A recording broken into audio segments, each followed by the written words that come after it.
El presidente de Ecuador, Daniel Noboa, aseguró que no se arrepiente de haber ordenado el asalto a la Embajada de México en Quito para detener a Jorge Glass, ex vicepresidente de Rafael Correa. No me arrepiento, afirmó Noboa. Sale a la luz pública un video de una investigación que hizo una periodista ecuatoriana donde se han dado cuenta que el objetivo de los militares ecuatorianos no era atacar la embajada mexicana para detener al ex vicepresidente del país que México le había dado asilo político, sino que las intenciones de Daniel Noboa eran agredir a México para que se armara un conflicto militar empujado por los estadounidenses. Te voy a explicar con lujo de detalle todos los argumentos que encontró la periodista ecuatoriana sobre el atentado a la embajada mexicana. Ecuador no quería atacar a México. ¿Cuál era el objetivo que tenían los militares? ¿Por qué razón entraron a territorio nacional mexicano? Le voy a explicar algo. Una embajada, sin importar en qué país se encuentre, se considera territorio nacional y cada uno de sus diplomáticos son considerados personales de alto rango, muy parecido al mismo puesto que ocupa el presidente de un país. Es el puesto que tiene un cónsul o que tiene cualquier diplomático que trabaja para una embajada. O sea, que el diplomático mexicano que fue agredido en Ecuador funge en la misma posición que Andrés Manuel López Obrador en México. ¿Por qué Suramérica compra petróleo de México? ¿Por qué su sistema energético depende tanto del sistema energético mexicano? Te voy a explicar lo que está sucediendo. ¿Creen ustedes que es Daniel Noboa un infiltrado de la CIA? Y según los expertos, Daniel Noboa llegó a la presidencia de Ecuador de una forma muy extraña. En primer lugar, nació en los Estados Unidos y por eso se considera que podría ser un infiltrado de la CIA. Además, Daniel Noboa estaba en tercer lugar sobre la intención de los votos en su país y el candidato que estuvo en primer lugar, que iba a ganar la presidencia, fue asesinado días antes de las elecciones. Entonces Daniel Noboa pasó del tercer lugar al primer lugar y así se convirtió en presidente. Me gustaría saber si ustedes piensan que aquí hubo un complot y que hay manos criminal para que Noboa se convirtiera en el presidente de los ecuatorianos. ¿Debe México ayudar al pueblo de Ecuador? Ya que México no tiene problema con los ecuatorianos. El problema de México es con el gobierno títere de los Estados Unidos en Ecuador. Como presidente tienen a Daniel Noboa y su ejército que agredió al personal diplomático mexicano. Pero ahora bien, según los expertos, Ecuador no quería atacar a México y fueron prácticamente obligados. Se le había dicho a los jefes del ejército de Ecuador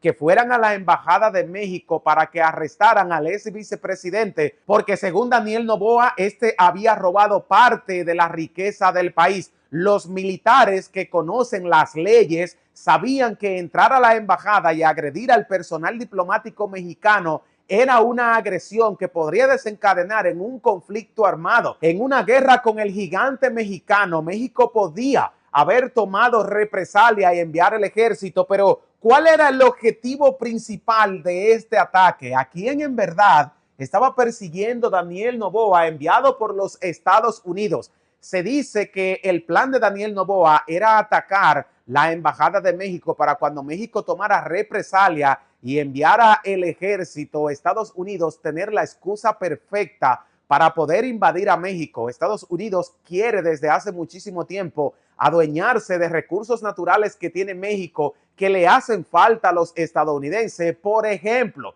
Estados Unidos no tiene suficiente petróleo para poder seguir suministrándole a Europa más allá de 20 o 25 años. Además, sus economías y sus finanzas han quebrado y México se está enriqueciendo. México posee vastos territorios fértiles, incluso más fértiles que los territorios que ya Estados Unidos le robó a México, como California y Texas. Estados Unidos tiene la intención de apropiar varias propiedades que le pertenecen a México, entre ellos el litio, que es uno de los minerales más importantes para la generación de energía y de baterías de iones de litio, que son las que se están incorporando en los vehículos eléctricos como lo que utiliza Tesla. Hemos visto que Javier Milei le ha vendido toda la concesión de litio de Argentina a Elon Musk, pero Elon Musk ha desarrollado una planta en México y quisiera tener parte del litio mexicano cerca de esa planta porque le saldría muy costoso tener que exportar la materia prima desde Argentina. Por eso México debería cuidarse y modernizar el ejército antes que Estados Unidos siga utilizando otros países para que agredan a México, y cuando México se defienda militarmente, entonces Estados Unidos tomar represalias en contra de los mexicanos. ¿Por qué Sudamérica le compra petróleo a México? ¿Por qué se han enganchado del sistema energético mexicano? La mayoría de países como Ecuador, Argentina, Perú, Cuba y muchísimos países de Sudamérica, incluso Colombia, hacen negocios petroleros con México. Muchos de ellos son productores de petróleo, como es el caso de Venezuela, pero no tienen refinerías. Y esto mismo es lo que está sucediendo en Ecuador. Ellos poseen el petróleo crudo, pero no lo pueden ni siquiera sustraer y venderlo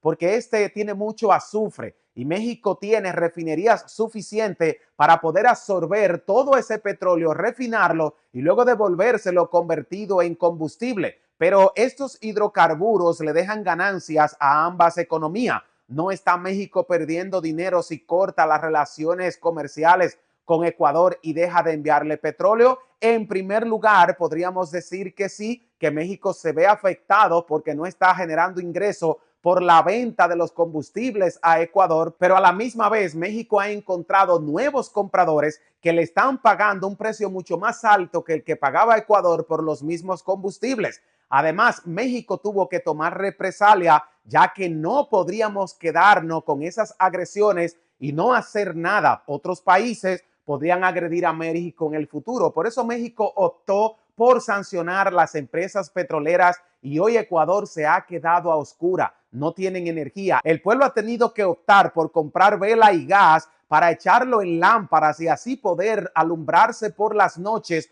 porque no está llegando el suministro petrolero ni sus derivados. Es un invierno oscuro y un verano muy caluroso lo que van a tener los ecuatorianos si no arreglan sus problemas con México. Además, ¿es Daniel Noboa un infiltrado de los Estados Unidos? O mejor dicho, ¿creen ustedes que Daniel Noboa trabaja para la CIA? Según el reporte de estos periodistas ecuatorianos, no solamente Ecuador ha tenido presidentes que son infiltrados de la CIA de los Estados Unidos. México mismo ha tenido presidentes que han trabajado para Estados Unidos y silenciosamente tienen que pasar la información privilegiada del gobierno. En la mayoría de países de Latinoamérica donde Estados Unidos tiene sus tentáculos, han proporcionado miles de millones de dólares a un candidato para que pueda comprar las elecciones y se convierta en presidente y luego ser manipulado al antojo de los Estados Unidos para que le brinden toda la información relacionada con el gobierno y así Estados Unidos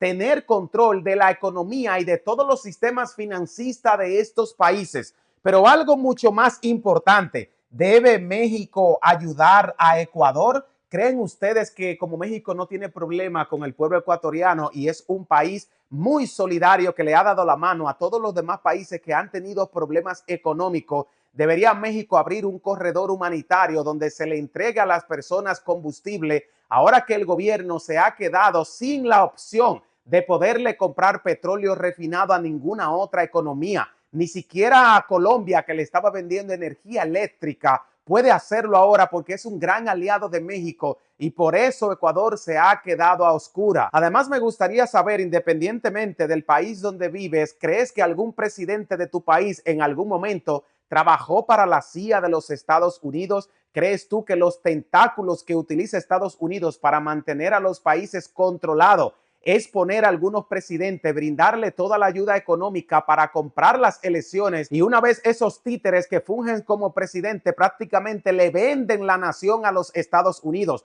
Lo estamos viendo en Argentina y ahora también lo estamos viendo en Ecuador con Javier Milei y Daniel Noboa. Además, me gustaría saber en los comentarios lo que piensan ustedes. ¿Creen ustedes que Ecuador no quería atacar a México, sino que fueron empujados por el gobierno de los Estados Unidos, ya que ellos de una y otra forma quieren invadir a México y esa sería una excusa perfecta, ya que según los expertos, el objetivo era que México contraatacara, que enviara a los militares mexicanos a pelear a Ecuador y ahí Estados Unidos poder invadir a México. ¿Por qué razón el sur de Sudamérica tiene su sistema energético enganchado del sistema energético mexicano? ¿Por qué dependen tanto del petróleo de Pemex? Los países que tienen petróleo y no le tienen que comprar a México dependen de la refinación de ese petróleo en las refinerías mexicanas, y los que no poseen petróleo pues tienen que comprarle a México la materia prima ya refinada como gasolina y diésel. Además, es Daniel Noboa un infiltrado de los Estados Unidos, y hay algunos otros presidentes de la región que también fueron puestos por el gobierno de los Estados Unidos. Quiero saber sus nombres, en qué tiempo gobernaron y en qué país fueron presidente en los comentarios de este video. Además, ¿debe México ayudar a los ecuatorianos y a los argentinos a restablecer el sistema energético? ¿O piensan ustedes que si no nos traen nuestro dinero de las deudas y no se disculpan con México por las agresiones, México debería seguir apretándole las tuercas ahora que somos una potencia económica y debemos darnos a respetar? Así que si esta información le es de alto valor, les invito a dejarnos un like, suscribirse al canal y compartir la información con amigos, familiares y en todas sus redes sociales, mientras nosotros desde los estudios de Autos Baratos a toda nuestra bella comunidad le vamos a dejar un fuerte abrazo y nunca se olviden que los queremos.